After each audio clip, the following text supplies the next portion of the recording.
Okay, so before you install the Adobe Photoshop 2019 version, you make sure you disable the virus and protection.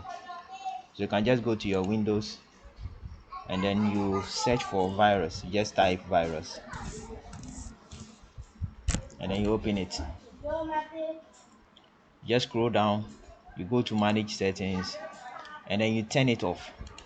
The reason you are turning this off is sometimes Windows detects the crack for a software as a virus, so you need to turn it off so that your application will work on well.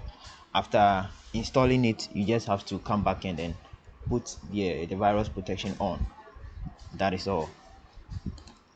So you now just have to go to your folder and then you double click on the setup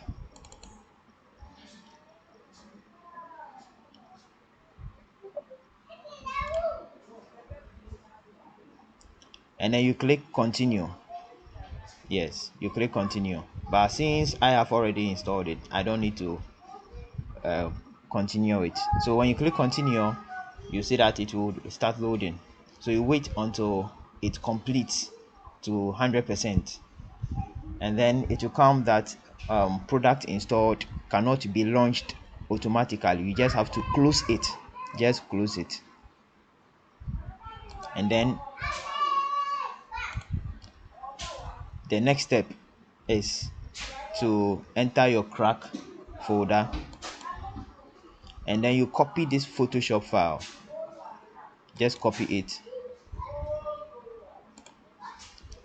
and then you now move on to local disk C,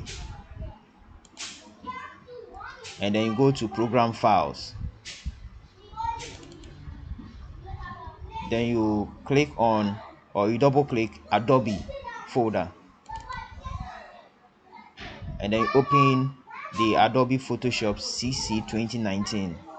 You double click it and then you paste it.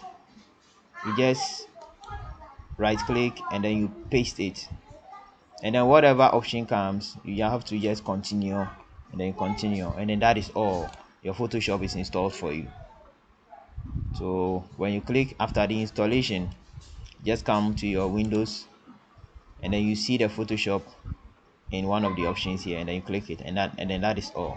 Thank you.